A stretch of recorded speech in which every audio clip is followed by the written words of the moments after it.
Welcome to today's news conference for Project Aquatic. I am OPP Acting Staff Sergeant Rob Simpson, and I would like to acknowledge the land we are standing on today is the traditional territory of many nations, including the Mississaugas of the Credit, the Anishinaabeg, the Chippewa, the Haudenosaunee, the Wendat peoples, and is now home to many diverse First Nations, Inuit, and Métis peoples. We are committed to building relationships with First Nations, Inuit, and Métis people in order to enhance our knowledge of the many languages and histories within Ontario and across Turtle Island. For media watching, information is available on opp.ca/news.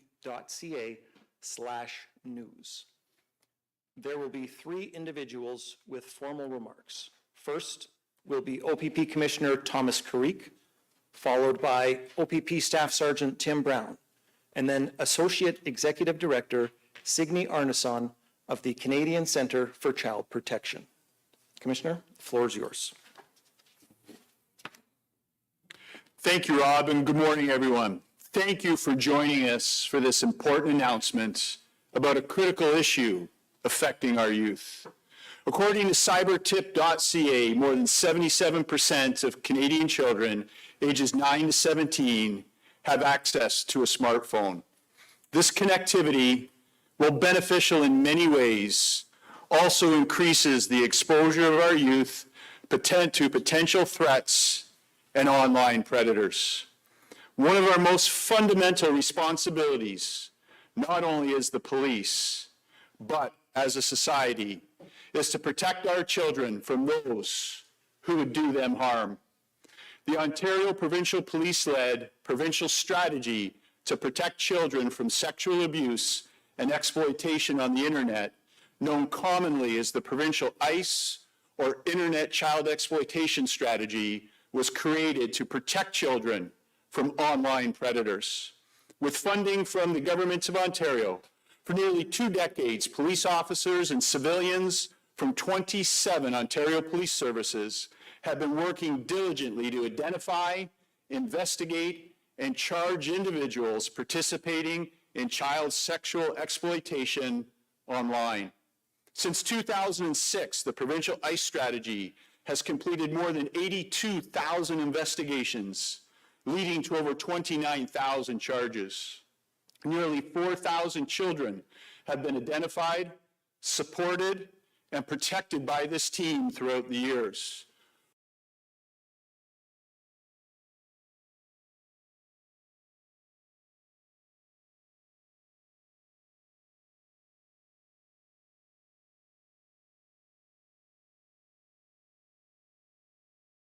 To remain resolute in our efforts to protect children from sex.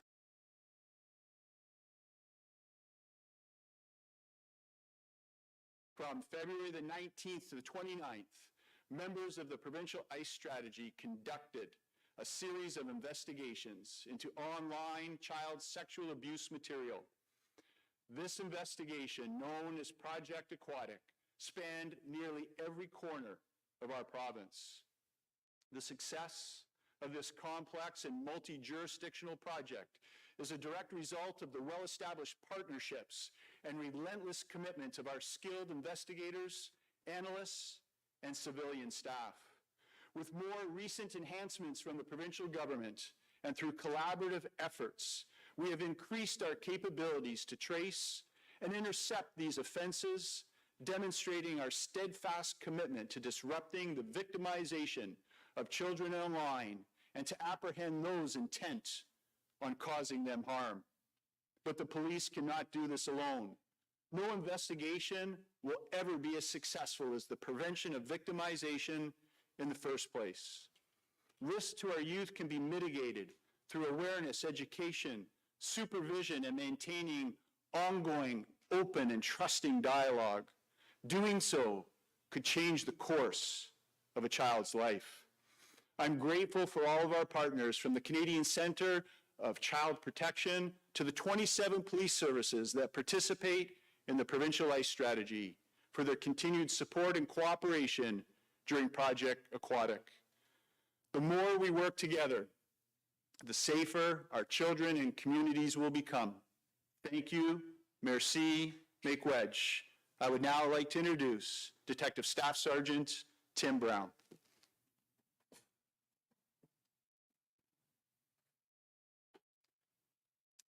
Thank you, Commissioner Creek.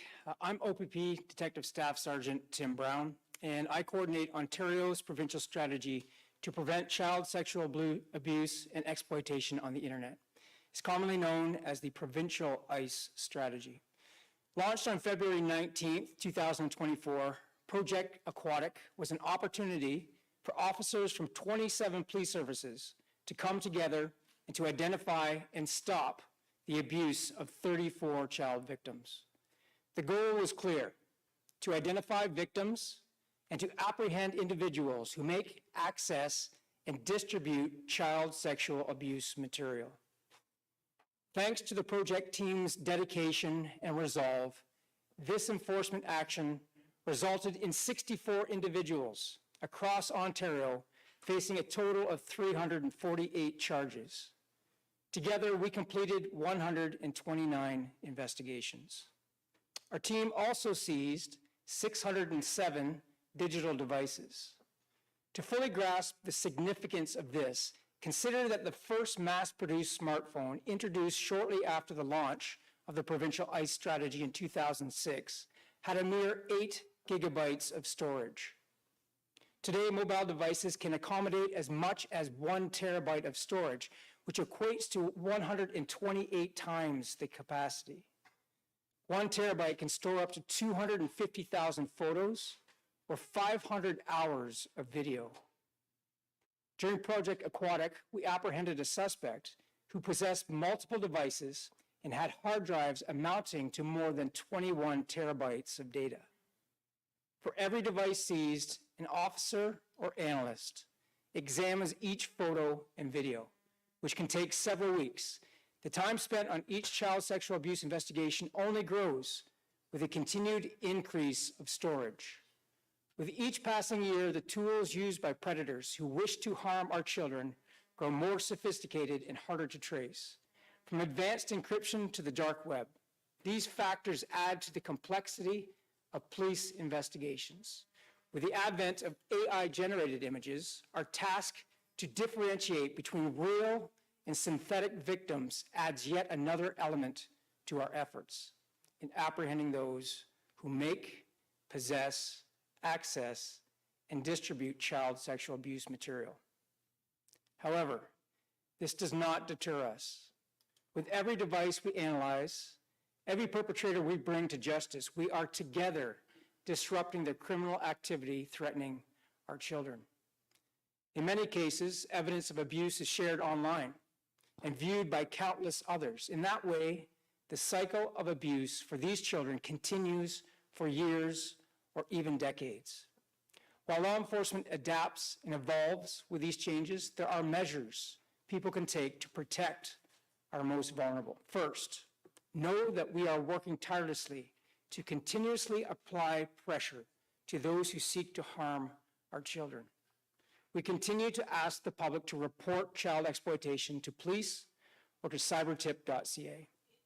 Second, stay alert. Imagine how you would feel if a stranger approached your child in a park. This same level of gravity must be translated to the digital playgrounds where predators lurk under the cover of anonymity and false identities. These dangers are not confined to the shadowy corners of the internet. Predators go where children go. Third, we need a continuous and holistic approach to this societal problem. Parents, educators, children, internet providers, and entire communities must be informed and vigilant about the realities of child luring, child grooming, and the dangers posed online. Education, awareness, and strong enforcement action are the foundations for combating child sexual exploitation on the internet. Let today be a call to action. The fight against child exploitation requires more than just the efforts of law enforcement. It demands a societal pledge to safeguard our most vulnerable, our children. It calls for each of us to educate, to be aware, and to take action. Together, we can turn the tide against these heinous crimes. Thank you. Merci. Miigwech.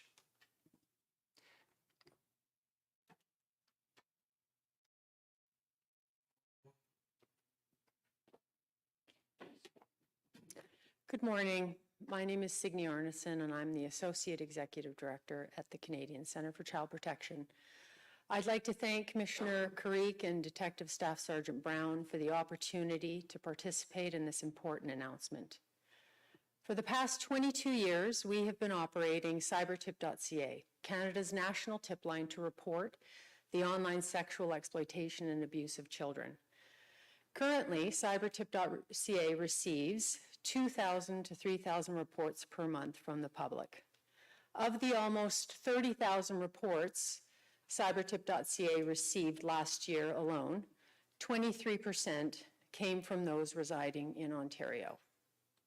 In 2017, recognizing the vast volume of child sexual abuse material online and the borderless nature of the internet, we launched Project Arachnid, a global tool to reduce the availability of child sexual abuse material and harmful abusive images of children online.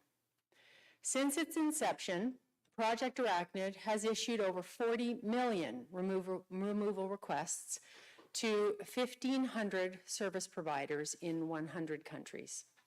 Every single day, Arachnid issues upwards of 20,000 removal notice requests to hosting providers around the world. We know that the expeditious removal of child sexual abuse material is critical for survivors' healing and to minimize ongoing re-victimization. We are proud to work with all of the policing units in Ontario under the provincial ICE strategy and applaud the ongoing commitment of the officers working in ICE units to rescue and safeguard children from sexual abuse and exploitation. As Detective Staff Sergeant Brown noted, this issue requires a commitment from a multitude of sectors: law enforcement, governments, online platforms, educators, parents, and organizations like ours are critical in this fight. But more has to be done. Through our work, we have observed growing networks of adults with a problematic sexual interest in children. These online communities share child sexual abuse material, encourage one another to share tactics that include how-to manuals. They normalize the sexual abuse and exploitation of children. Many within these communities obsess over certain victims, try to locate them, and even stalk them well into adulthood. Environments like the dark web fester and facilitate this conduct, and AI-generated images have tipped the scale on an already epidemic-sized issue. We know that police across Canada cannot keep up, and hotlines around the world like cybertip.ca are being flooded with reports involving concerns of child sexual abuse material, as well as online sexual violence towards youth. In addition to the ongoing importance of public reporting, government action and regulation is needed if we hope to change course. We must approach the protection of children online with the same vigor we have rightfully committed to safeguarding children offline. Technology companies have wielded far too much power for profit at the expense of children, and long gone are the days of expecting companies to prioritize child safety through voluntary action. Upload prevention, expedited removal of child sexual abuse material, and proper moderation and training, among others, are equally critical elements in the fight against online exploitation and abuse of children. Project Aquatic highlights the relentless commitment of officers in the 24 agencies that rescued and safeguarded children and apprehended offenders. We also know that today's announcement reinforces that without all stakeholders contributing to the fight, the staggering numbers highlighted here today will only increase exponentially in the years to come. It is up to all of us to ensure the safety, dignity, and rights of children are prioritized to ensure that kids are protected. Thank you.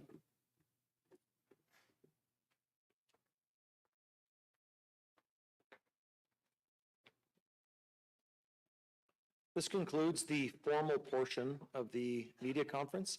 At this time, members of the media are invited to ask questions to our panelists. Please include your name and media outlet in your question. You are invited to ask one question and one follow-up question. We'll start now. Do we have any questions?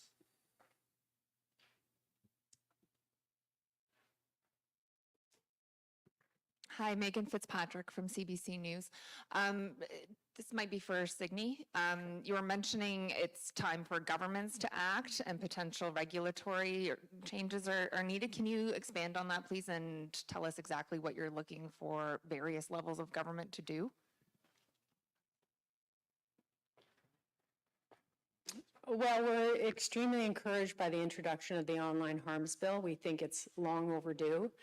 There are elements within that that we think are critical for protecting children online. So there is removal requirements that the bill talks about with child sexual abuse material and non-consensual images. You know, they have to create digital safety plans on the back end to show how they're protecting children. Upload prevention, well, it's not specified, which would be if there's a child sexual abuse image that they've removed previously, it's been confirmed, well then that shouldn't be uploaded to the platform. That's one area, it's not precluded, but we'd like to see that specifically outlined a little bit more. But there are various aspects that are now putting requirements on companies to ensure that when children are intersecting and using their platforms, that they have measures to ensure their safety. So, I mean, it's in second reading, and we hope to present before committee, but we're absolutely pleased that there is going to be some responsibility, hopefully, on companies to set up their platforms properly for kids using them. Just a follow-up for Mr. Carrique or Mr. Brown. The press release mentions an example of an undercover officer being involved in a luring investigation, I think. Can you just give us a few more examples of some of the results of the investigations, those that were arrested? Who are they? What were they doing? And were any of them in positions of power that we should be aware of? Teachers, coaches? Who are these people that are arrested? And please give us a few examples of what they were doing. Certainly. Many of the details are obviously still before the court, so I can't get into too much detail about each of the individual cases. The case that you referred to with regards to the luring, predominantly during this project, Project Aquatic, this was what we consider to be a reactive project. So we were reacting to complaints from different electronic service providers. So services like any of the social media platforms have a duty to report certain things, and that gets reported to us. So the bulk of this project was that, in response to those sort of reactive complaints. There was the one case of luring that you referenced, and that was a case where a officer engaged covertly online and engaged with a person who wanted to meet with a child in real life for a sexual purpose. Beyond that, I can't give a lot of details about the type of conversation or who the officers were purporting to be or who that person was. But that was predominantly the shape of this project this go around. I hope that answers your question.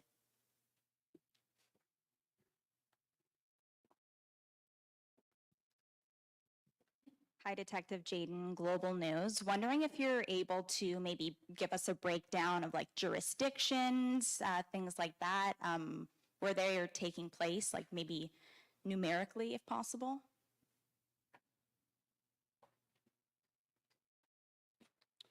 Certainly, again, as was mentioned, this was across the province, so there wasn't a particular jurisdiction where we saw more or less necessarily. And again, this didn't focus on any particular age category. As you can see, it ranged from teenagers right up to senior citizens as far as people that were arrested. And that's kind of what we see as a trend with many of the child sexual abuse investigations. It doesn't really matter who you are or where you come from. We find offenders across the province, every walk of life, every age. Hopefully that answers your question. It does, thank you. Also, of the people that were charged, I know you said you can't give too much information, but are they known to police? Any kind of repeat offenders, anything like that that you can speak to? I can't speak to repeat offenders when it comes to the actual offenses relating to child sexual abuse. There were some offenders who had been previously released for offenses that have been out on bail. So there were a few of those, but again, I don't have those exact numbers for you right now. Hi, Detective Beatrice Faisman, CP24. Fully protecting the identities of the victims. Is there anything you can tell us about them when it comes to a range in age from youngest victim to oldest victim? And I noticed you say 30 children were safeguarded. What does that mean? Sure. When it comes to victims, again, we default to the criminal code definitions. Anybody under the age of 18 qualifies certainly as a child in this situation. So the ranges could be from 0, from infant, and we do see infants that are abused and victimized for sure, right through up until early teens and teenage years. So again, just like the age of the offenders, there's a wide spectrum on the age of the victims as well. To your other questions about safeguarding. So safeguarding is when we identify a child who's in a dangerous position where they could be offended against, and we take them out or remove them from that situation. When it comes to the people charged, obviously, as you mentioned, a wide range, the youngest one being 16. As we've seen in other investigations, for example, carjackings, we see criminals grooming young people to then begin participating in these kinds of crimes because generally sentences are lesser for youth. Is that what you're seeing when it comes to child exploitation as well, that older criminals are now grooming teenagers to begin participating in these crimes? So there's quite a few answers to that question. I'll try to keep it as to the point as possible. Do offenders groom children? Yes. The answer to that is resounding yes. And that is one of the largest problems that we have, is that children get online and they engage with people who they don't know who they are on the other end. And the behavior of the offenders grooms them towards providing some material or exposing themselves or to try to meet in real life for a sexual purpose. And so that's one of the cautions that we have, and I know the Canadian Centre advocates for this tirelessly, is that parents need to understand what it is their kids are doing online. And one of the golden rules with engaging online is if you do not know that person 100%, then you do not know who that person is. They could be hiding behind any name, any age, any picture.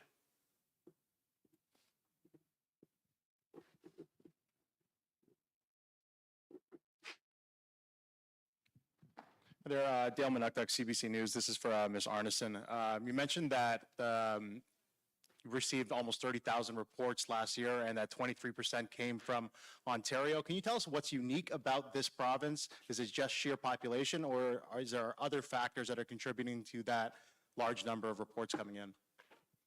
Well, certainly the population plays a huge role, but so does the relationship we have with this province and police here under the strategy. We work exceptionally well together. We're not law enforcement, but we have a significant role to play in ensuring kids are protected, as well as supporting them when they come forward and identify they've been harmed in some capacity. So Ontario has just been an exceptional province in leveraging what we have to offer. So I think it's a combination of those factors, but certainly the size of the province would weigh in heavily there.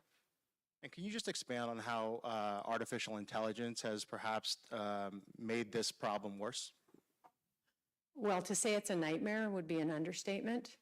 In 2022, and this is just our little footprint in the world on this, but we identified about 2,600 images we flagged as AI generated, 3,700 the following year, and this year, in 1 month alone, we saw 500. So we're probably on course for 6,000 at least this year, flagged as AI generated. There's two sides to that equation. There's one where offenders are seeking the tools to take even existing child sexual abuse material to create an AI generated image. And you can only imagine the nightmare for those victims who have long-standing series, and now there's actually new abusive imagery of them tied to that. So that's a horror unto itself. The second layer to this is the nude AI generators that youth get their hands on and think it's funny to produce, you know, an AI-generated image of a kid in school. That issue has exploded, and we're dealing with schools right across the country where all of a sudden they've got this problem, and you know, it's a complex matter to try and address and deal with. We've handed kids very powerful tools, and in some capacity they might find it funny, but we know that this is incredibly traumatizing and damaging to youth in particular. So it's exploding on both sides, both with offenders as well as youth generating these images.